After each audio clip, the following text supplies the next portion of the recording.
Hi అండి, నమస్తే. Welcome to శ్రీస్ kitchen. ఈరోజు వీడియోలో వినాయకునికి ఎంతో ప్రియమైన మోదకులను, కుడుములను చాలా ఈజీగా ఎలా తయారు చేసుకోవాలో తెలుసుకుందాం.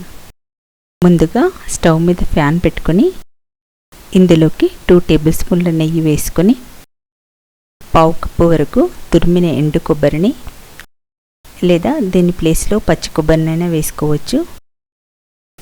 ఇవి కొంచెం ఫ్రై అయిన తర్వాత 1 కప్పు గోధుమ పిండిని వేసుకొని లైట్గా వేయించుకోవాలి. ఇది లైట్గా వేగిన తర్వాత దీనిని తీసి ఒక ప్లేట్లోకి తీసి పెట్టుకోవాలి.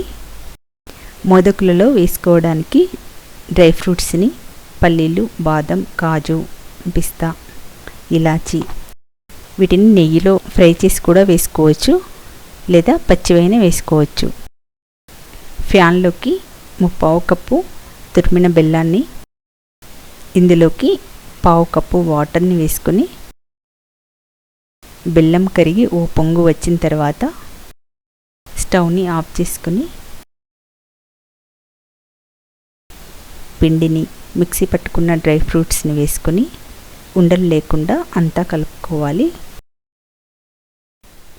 పిండి కొంచెం చల్లగా అయిన తర్వాత ప్లేట్లోకి వేసుకొని వీలైనంత మెత్తగా కలుపుకోవాలి.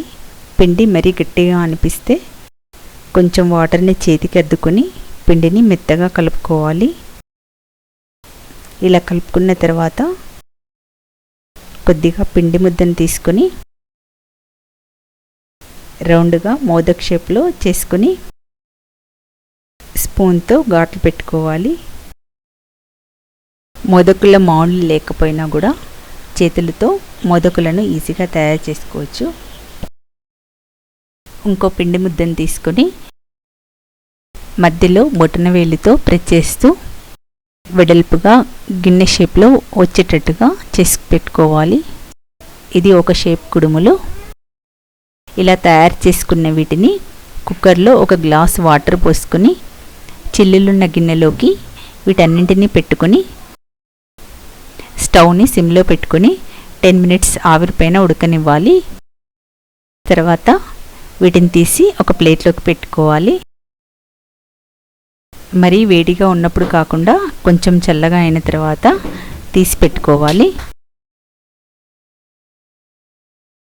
అంతే, ఎంతో టేస్టీ గోధుమ పిండి మోదకులు, కుడుములు రెడీ.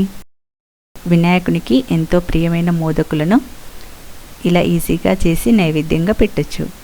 ఈ వీడియో నచ్చినట్లయితే ఒక లైక్ చేయండి. మరిన్ని వెరైటీ రెసిపీస్ కోసం మన ఛానల్ని సబ్స్క్రైబ్ చేసుకోండి.